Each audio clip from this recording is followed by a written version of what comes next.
I'd like to call to order the City Council meeting for the City of Highland Park, Illinois, November 27th, 2023. Will the clerk please call the roll? Councilmember Ross. Present. Councilmember Hubler. Present. Councilmember Tapia. Present. Councilmember Littleworth. Here. Councilmember Stone. Here. Councilmember Bloomberg. Here. Mayor Rotering. Here we have a quorum. Everyone please rise for the Pledge of Allegiance. I pledge allegiance to the flag of the United States of America and to the republic for which it stands, one nation, under God, indivisible, with liberty and justice for all. May I have a motion to approve the minutes of the regular City Council meeting held November 13, 2023? So moved. Present. Second.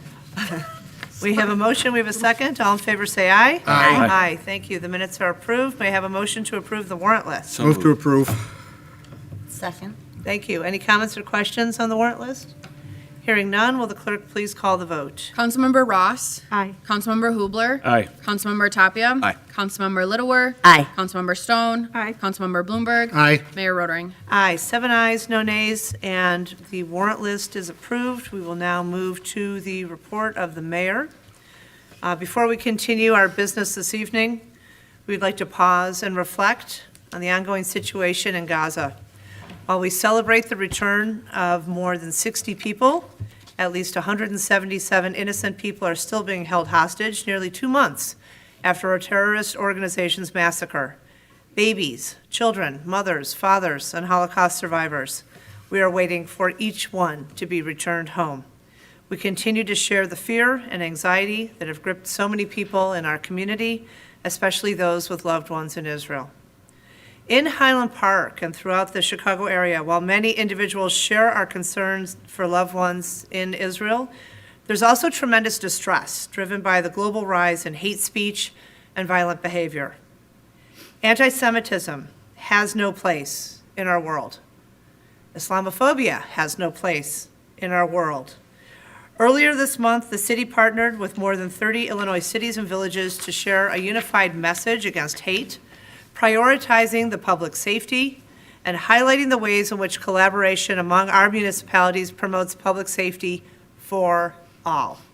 Many thanks to the communities who signed on to this shared statement, which is available on the city's website at cityhpil.com. I have no appointments this evening, and I have no proclamations this evening. As for, let me move on to make sure I'm in the right place. That's it for the report of the mayor. And is there any business from the council? No. And for those of you on the council wondering, why does she ask this all the time? Starting in the new year, we're going to have reports from your commission and advisory group and board liaison roles. So we'll be getting quick summaries from you on what's been going on in those. Thank you. Business from city staff. Mayor, did you want to talk about the budget? I can talk about the budget. I was going to talk first about business from the public, but if you want me to jump okay. to the budget, which is part of the omnibus, Okay, it's I can. up to you. Okay, so I can no go. other business from you, but I can I have throw a it couple back of, to you? I or coup- do you- yes, I have a couple of items. Awesome, thank Okay. you. So we do have 21 items on the omnibus agenda for consideration. Just want to give highlights for 2 items. Number 4 relates to the Paid Leave for All Workers Act that requires municipalities and most other employers in Illinois to provide 40 hours of paid leave to full-time employees on an annual basis, and this new law is effective January 1st. The city offers more leave than is required by the act. I do want to recognize Assistant City Manager Emily Taub, who has been working on a working group with the representatives from the Illinois Municipal League, Northwest Municipal Conference, as well as other councils of government throughout the Chicagoland area, navigating this new law, and there still remains a number of just unanswered questions that municipalities have pertaining to the regulations. So I want to just make sure that the public is aware the city currently offers at a minimum 280 hours per year for full-time employees, significantly more than required by the act. But we are recommending this evening that we opt out of the provisions and requirements for the act due to significant operational challenges, primarily the inability for a municipality to limit leave in order to provide public safety and continued operational operations for the organization. So again, we are recommending that we opt out, which is on the agenda for your consideration this evening, and that's to ensure that essential public safety operations and other public services are not interrupted, but we will still continue to provide robust leave for all city employees. Another item on the agenda pertains to item number 6, and I received a couple of questions from elected officials. Just want to point out, this is the annual fee resolution. We review number of fees, taxes, licenses on an annual basis. We have a robust conversation with the mayor and city council as part of our spring workshop to kick off our annual planning and budget development process. So at that time, we're reviewing a number of different fees and licenses and taxes and so forth. And then every few years, we review various other types of fees. But every year, the mayor and city council consider this adoption of the annual fee resolution as part of the budget process. So the changes for fiscal year '24 are reflected in the packet, and they're highlighted for reference. But again, we are seeking approval of that document.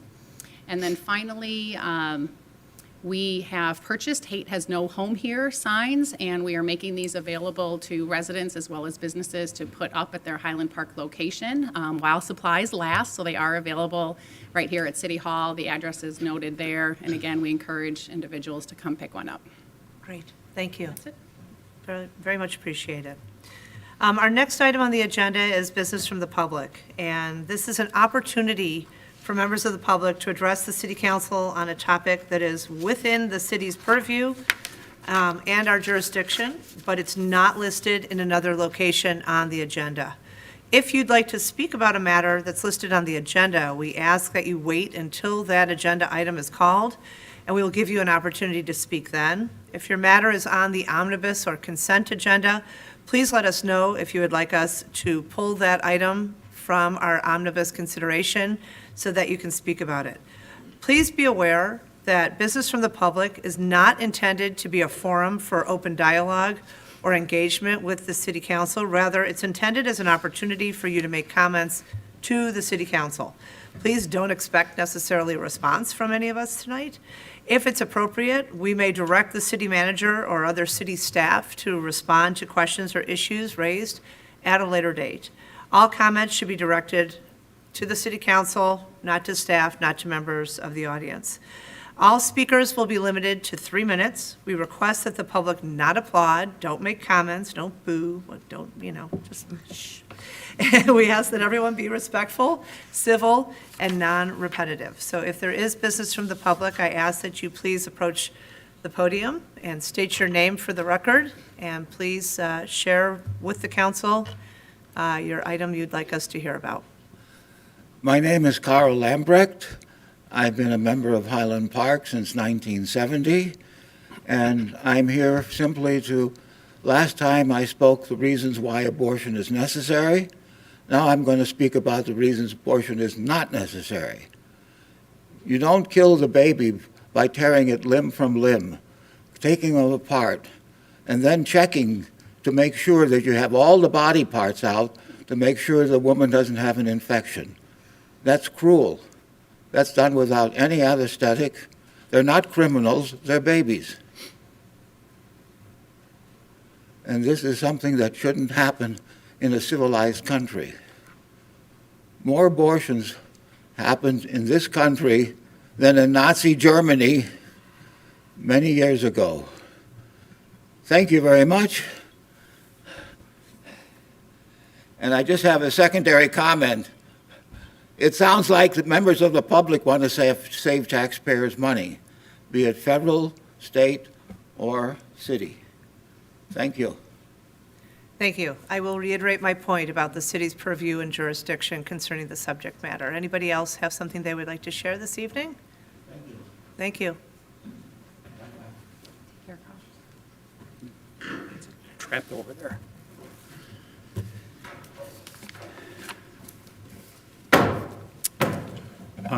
My name is Mark Portman. I live on University. I've lived there for 38 years. I'm here again to communicate on the proposed sidewalks on University Avenue. And once again, I'll ask, why are we still debating this subject when the initiative was defeated by a resounding 76% just 4 years ago? I'm going to confine my comments tonight to, there's a lot of things we could talk about, but I want to talk about this Move HP plan. If the authority for sidewalks emanates from the city's adoption of the Move HP plan, then let's re-examine the plan. It's an aspirational plan, and its core goal seeks to reset the balance between motorized and non-motorized infrastructure. And I'm okay with that. However, this plan falls short in addressing the very real issues and difficulties that come with its implementation. In short, it's heavy on idealism, but very short on practicality. And I'm primarily talking about sidewalks.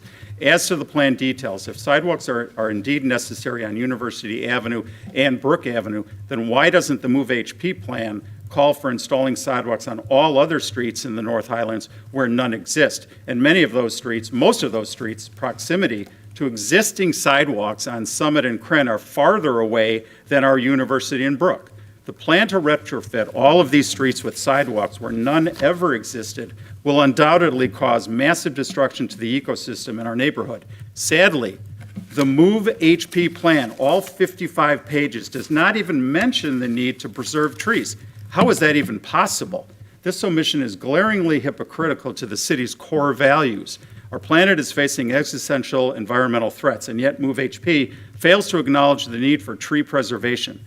I don't have time to mention all the reasons why trees are so vital. If you don't already know, you can just check the city's website, and they have an extensive list of the benefits of having trees in our environment.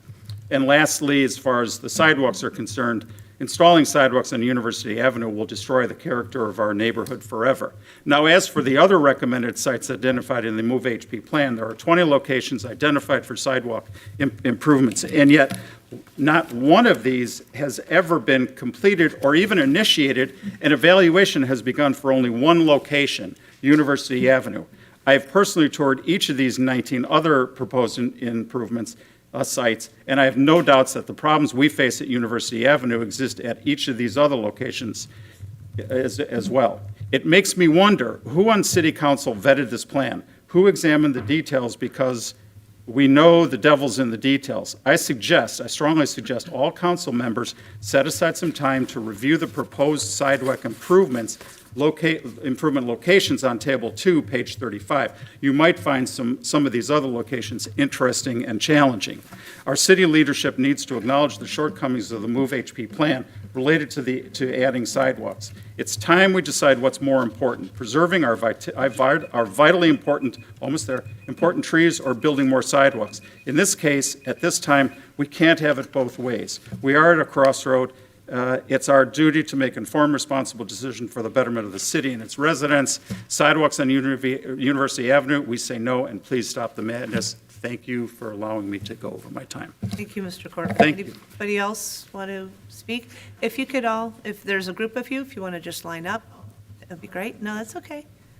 Thanks. Thanks for coming out tonight. Okay. Hello, I'm Clara Stuparts. I live in the Highlands. Let me start with thanking all of you for your work and your service. I know you're very careful and thoughtful.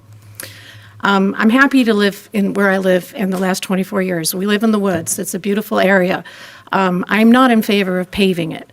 I'm not in favor of the water runoff that will come on that hill because we've already had that runoff several years ago, and I want to call awareness to that. If we're going to do some increase pavement on this planet, let's be thoughtful about it. Check how the water flow goes, because I can tell you in 2000 and 2001, over 40% of the homes on University from top to bottom flooded 3 times. And I was here at the City Hall letting everybody realize that the stormwater management people knew about it, and it's measurable. So we could look at that before we start adding pavement. The other part that I want to say is if the water runs off, the city is no longer going to be responsible for that. The homeowner is, and it's very expensive to fix your house when the water comes from the storm into the sewer into your house.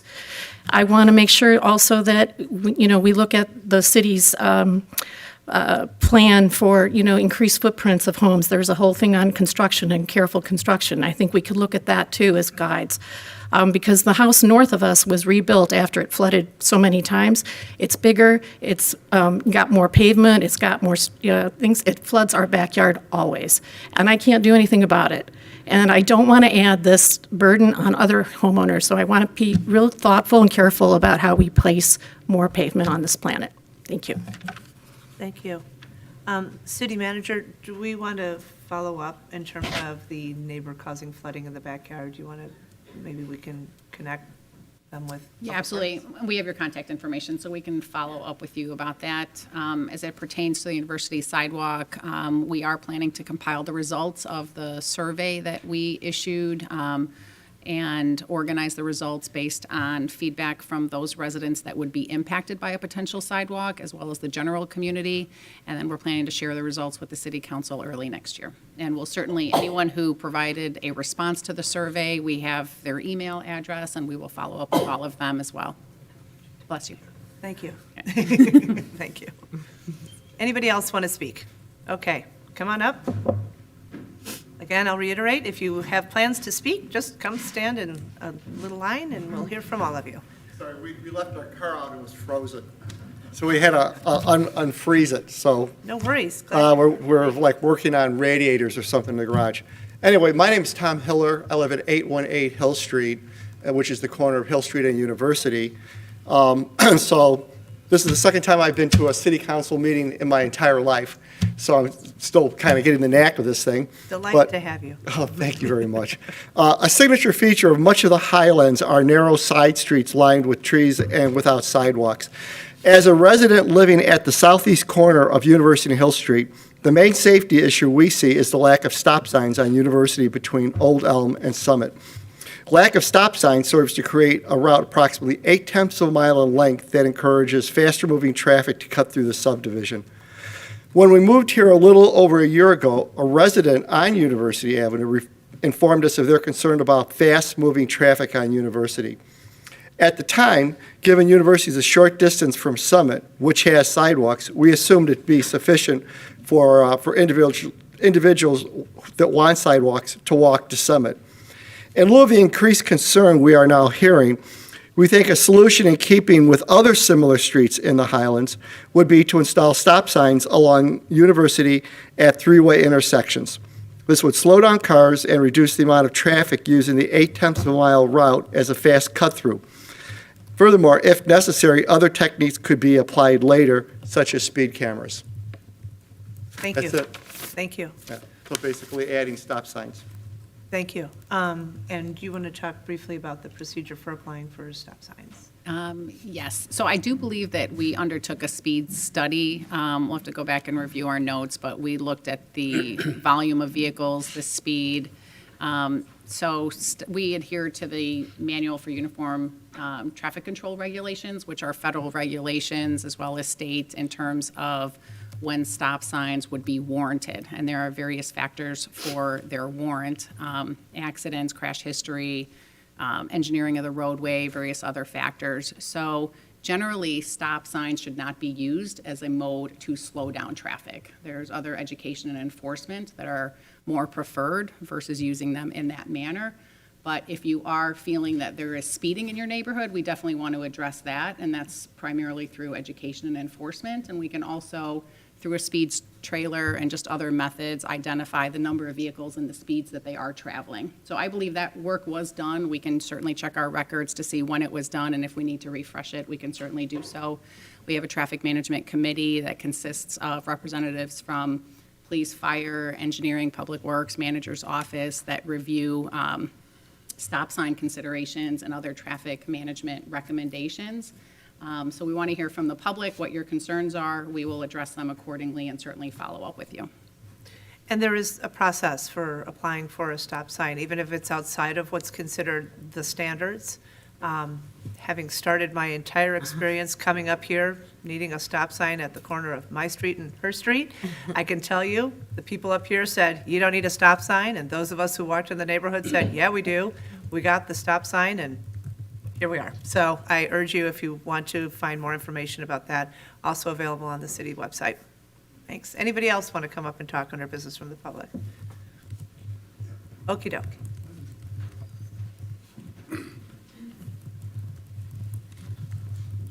My name is Mike Gower. I live at 3306 University Avenue, and I've lived there since since 2005. I want to tell you a story. It's not about Highland Park. It's about Blue Island, which is a suburb south of Chicago. Many of you probably, well, maybe some of you have been there. I don't know. In 1942, the Clark Oil Refinery decided to build, Clark Oil Company decided to build a refinery there. Of course, to make gasoline for the war effort. After the war was over, Clark Oil had built a refinery in cornfields. There were cornfields all around, and developers saw an opportunity to build houses, which they did. They built houses, people bought houses after the war. They built the houses right up to the property line of the refinery. And then people started to complain. We don't want that refinery there. That refinery is dangerous. We don't want it to be there. Well, the state's attorney general said, they were here first. There's nothing we can really do, but let us ask you a question. Why did you buy a house next to a refinery? Of course, there were all kinds of answers, and they were very varied. But the question remains, why did you buy a house next to a refinery? Of course, the analogy is clear. It goes back to, if you want a sidewalk, why did you buy a house on a street that doesn't have sidewalks? Why don't you buy a house on a street that has sidewalks? I know I'm being overly simplistic here, but I have two suggestions. One is to put up at each end of university signs that say no through traffic.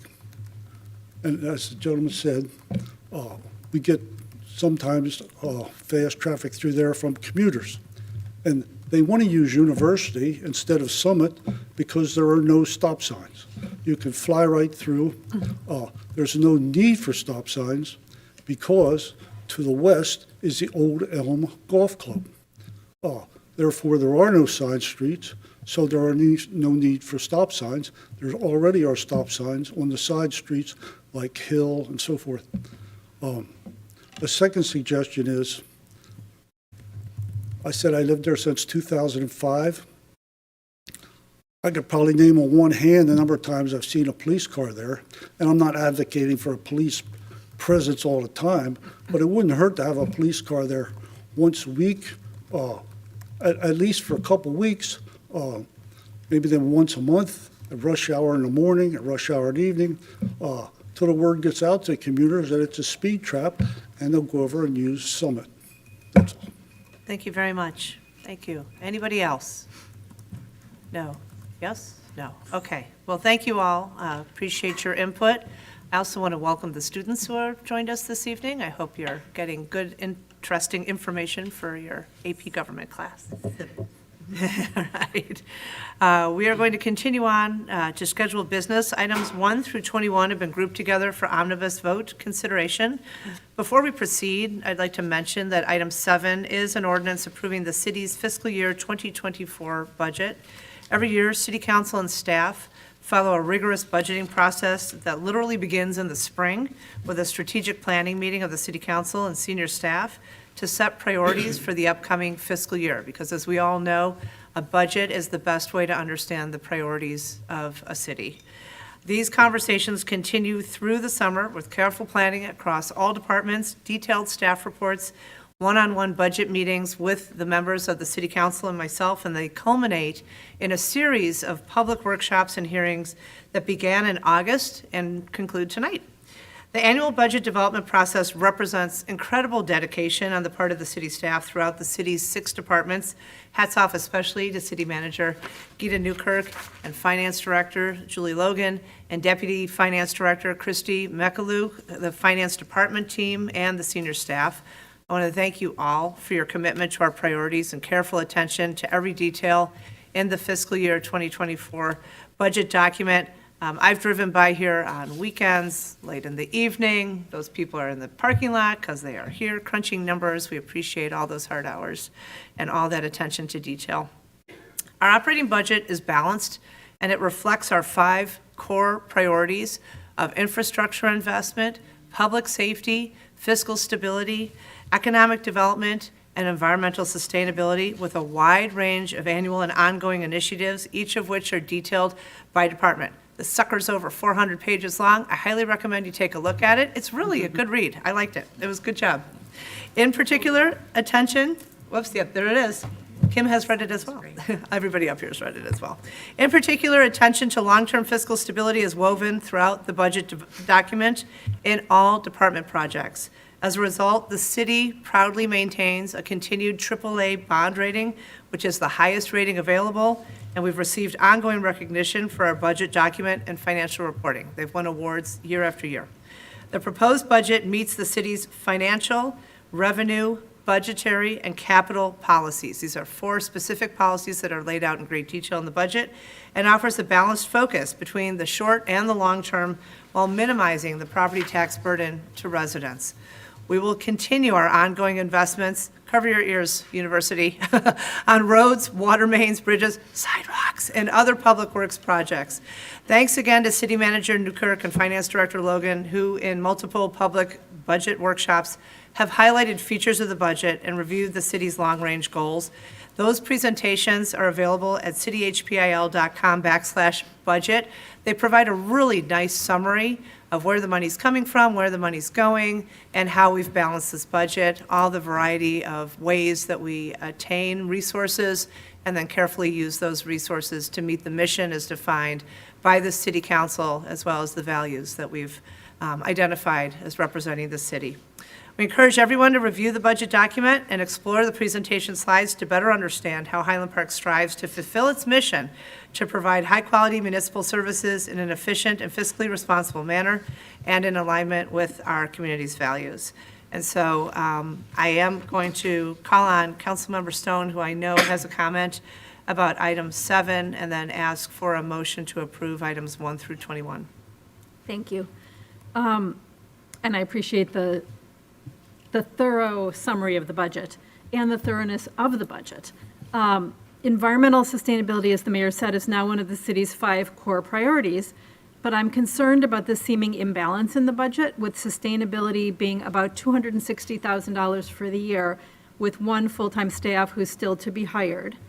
I understand there may be additional funding incorporated into other areas of the budget for some sustainability implementation, and I'd like to see a full accounting of those amounts in the first quarter of next year. But I do want to contrast that to the $6 million budget and 3.2 full-time equivalent staff for economic development and the budget of $600,000 for communications. I believe that we're falling behind our neighboring communities with respect to environmental initiatives, and that we need to further prioritize environmental issues in the budget going forward.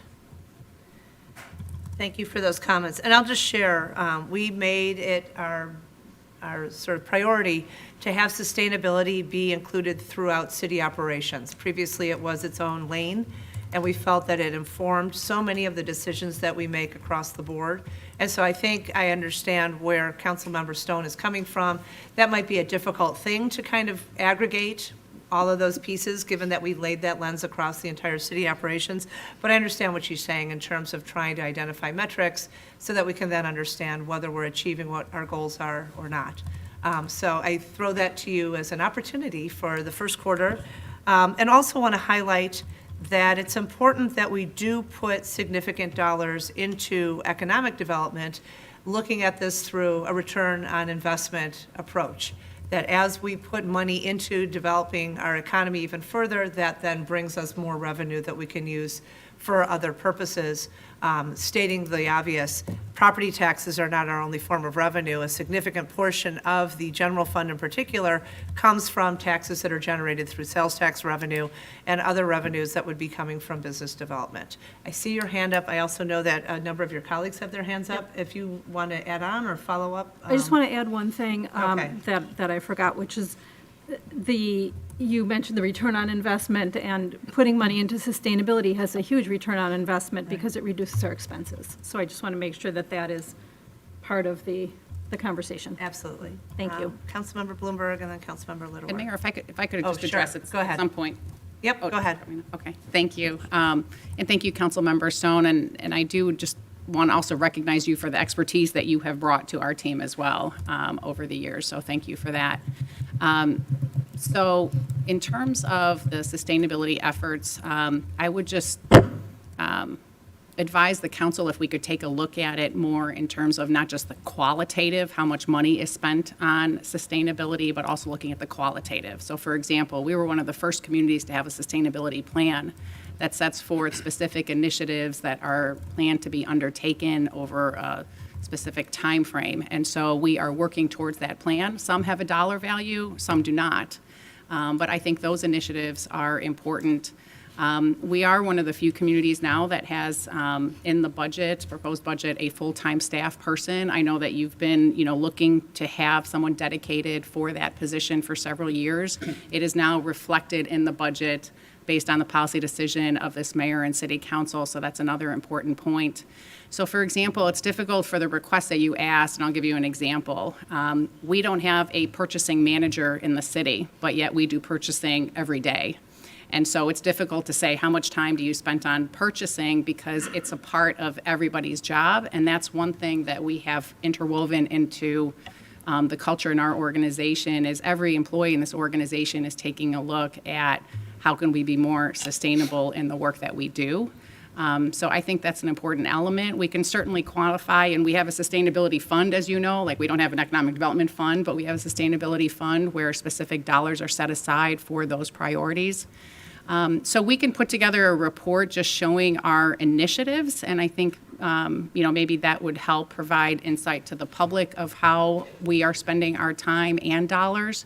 But I think it's difficult to say exactly how much money is being spent because, as the mayor indicated, it's across the whole organization, and some work is being done that doesn't have a dollar value associated to it.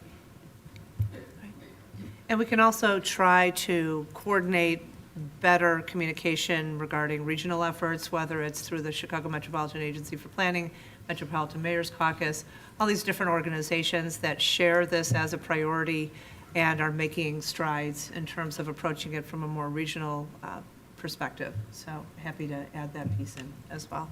Councilmember Bloomberg. Thank you. I appreciate the comments that you've made, Mayor, regarding the thought that's gone into the budget and the hard work by our staff. And I want to add to that that our staff has made themselves available to all of us to answer many questions along the way, from the broad to the specific, and I would say picayune on my part. And I appreciate that availability and clarity getting through the budget. Our budget also represents a broader policy that this and earlier iterations of the City Council, in my opinion, had the foresight to consider to make annual budgets and the tax burden that causes a more predictable event year in and year out going forward, that we've engaged in some instances in what's called tax smoothing, anticipating future expenses that are likely to rise as we move forward in life and in the world as it is. And that so far has proved to make our budget more effective, more predictable, and a better working document. Lastly, the budget represents, as you mentioned, the policies that the council has agreed should be the policies of the city. Sometimes each of us may disagree with specific budget items and budget policies that appear in the budget. That is certainly true for me. That does not affect anybody's ability to vote in favor of or against specific applications for those funds as they apply. So that our votes tonight as to the budget and in favor of the budget shouldn't limit anybody's right to question whether a specific expenditure under a program in the budget is appropriate or not appropriate. Thank you. Councilmember Littleworth. I just wanted to expand in part for our students and in part for our audience that on the mayor's comments and the city manager in terms of the sustainability. One of the things as a newer member of the council I've been very impressed with is when we've done infrastructure, when we do a lot, and I think this goes to your point about sustainability is a part of so many things that we do overriding. And when we look at a particular project, many times in my short experience on the council, we have spent more money or taken into account sustainability items and improved upon the work that's being done. But I don't think that that necessarily is a dollar amount. And so I think you have a very hard task in front of you to quantify all the sustainability programs that we do, or the portions of wonderful things that the city is doing in its budget that have a sustainability component or a newer factor, whether that is, where we place light, whatever it is. We just want to make sure that we are taking that into account. And so I think that staff time and studies are all factors that should be attributed to sustainability, because we spend an inordinate amount of time studying it and wanting to expand on it.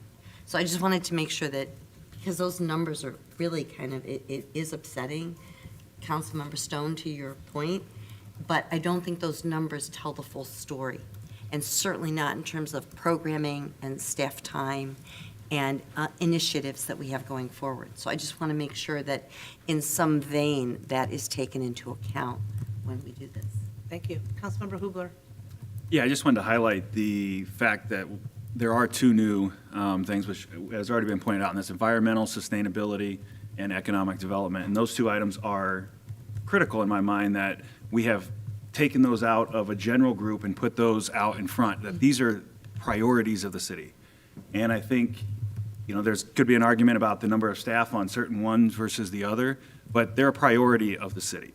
And I think environmental sustainability, that culture is already in the city. I think we are addressing that at every step throughout all of our different groups that take on projects, and we look at different things like lighting and things we've discussed. And I think we need to do the same thing with economic development. I believe we have started to do that by putting the pillar in place for economic development and putting the FTE in place, the people in place to actually put a focus on that, and having the budget in place to be able to attract businesses to come to Highland Park and really make a change to our downtown businesses, or all of our business districts.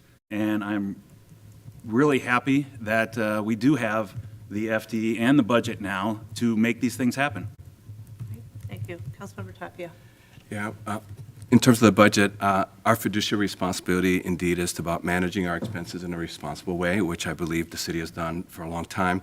And it's also about being judicious about investing the people's money in ways that we believe will have a return on the investment. And I believe that this budget has been careful in both the managing of expenses, as well as places where we can make responsible bets about where we believe there could be return on investment that will increase not only greater revenue for the city, but greater enjoyment of our citizens and visitors and others in enjoying the city of Highland Park. I am proud as well of the discussions we had as a city council to have two new pillars of economic development and environmental sustainability. And I believe it's already having an impact in our mindset as we deliberate not only the creation of budget in terms of hard dollars, increased staff, the qualitative effort, as well as a number of projects. I think that we're seeing already, even though the budget is going to be in effect January 1, it's already affecting our state of mind. I believe that these two efforts require not just more resources as we have applied them, but also integrated, comprehensive, strategic thinking. So all these pieces come together in a systemic way. And again, I believe that the staff and here among my colleagues here on City Council, we are thinking about the interlocking ways in which different things that might be disparate should fit together. And I think this budget is addressing a lot of that, the integration about that. And so in terms of sustainability, there is a comprehensive plan that has been created several years ago. I believe we're in a position to accelerate its implementation given the urgency of what's happening with our environment. Thank you. Councilmember Ross? As long as everybody is Right, weighing in. absolutely.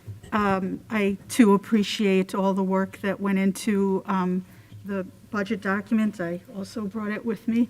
And it is a good read. And I appreciate and am grateful that we've put in place these two new pillars. As long as we are talking about hopes for the future, it is, I'm going to repeat myself. I know that I had a chance to speak to the city manager and director finance director about this, that an area that I'm hoping for more investment that bridges both economic development and sustainability is future greater investment in trees and landscaping. I honestly think that that helps, as I said, sustainability and revitalization efforts. And I appreciate the opportunity to have been able to speak to city staff about that. And I just am putting that out there in the public realm here, that I will continue to advocate for that. Thank you. Thank you. Councilmember Bloomberg, and then I'm going to ask for a motion. Thanks. Just a short follow-up in terms of what Councilmember Stone had to say. Respectfully, I understand that we spend a lot of time as a staff and as a city making sure that we adhere to sustainable initiatives and practices, and that may total up to a significant amount of money based on some of the things that we do. But that's sort of a comparison of apples and oranges. The issue that Councilmember Stone is talking about is an expenditure that, or a budget item that we have set aside to encourage business, and I think that's great. We ought to be looking, in terms of sustainability, at encouraging residents and businesses to engage in sustainable practices. We've started to do a little of that, but we're spending a huge amount of money trying to bring, potentially spending a huge amount of money to try to bring businesses in. I think what we're talking about here is spending a similar amount of money on the health and welfare of our residents through a more sustainable and environmentally friendly set of practices. Thank you. With that, I'm seeking a motion to approve items 1 through 21. So moved. Second. Will the clerk please call the vote? Councilmember Ross, Aye. Councilmember Hubler, Aye. Councilmember Tapia. Aye. Councilmember Littlewer, Aye. Councilmember Stone, I'm going to vote aye on everything, but no on number 11. We can. Councilmember Bloomberg, Aye. Mayor Rotering. Aye. That is 7 ayes on 1 through 10, 12 through 21, 6 ayes and 1 nay on item 11. Thank you. Item 22 is a public hearing related to providing for the levy of taxes for the city of Highland Park, a home rule municipality, County of Lake, State of Illinois, for tax year 2023 and collected in fiscal year 2024. Pursuant to Chapter 65 of the Illinois Compiled Statutes and Chapter 31 of the Highland Park Code, I hereby call to order the public hearing on the proposed tax year 2023 property tax levy.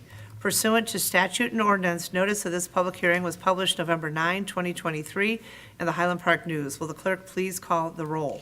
Councilmember Ross, Present. Councilmember Hubler, Present. Councilmember Tapia. Present. Councilmember Littlewer, Here. Councilmember Stone, Here. Councilmember Bloomberg. Here. Mayor Rotering. Here, we have quorum, and I declare the public hearing on the proposed tax year 2023 property tax levy open. I will now turn the public hearing over to Finance Director Julie Logan for opening comments on the proposed levy. Thank you, Mayor, and good evening, Mayor and City Council members. I am indeed going to have a presentation on the tax levy, but I just need to make a comment. It's never more exciting to see the robust conversation that you're having on the budget up until the minute that the budget is being approved. I don't think that's happening when I talk to any of my colleagues in any other municipality. So from that perspective, just the intense work that you yourselves are doing on this makes our work possible. So I just thank you so much for your passion when it comes to the budget of the city. You're very kind. I have one short slide for this evening on the property tax levy, because as you know, you have stated earlier, we have looked at this in a lot of depth over the last several months. The city and library portions of a resident tax bill are currently 8 cents and 2 cents per dollar respectively. So the work we're doing here, the city level 8 cents per dollar and the library 2 cents per dollar.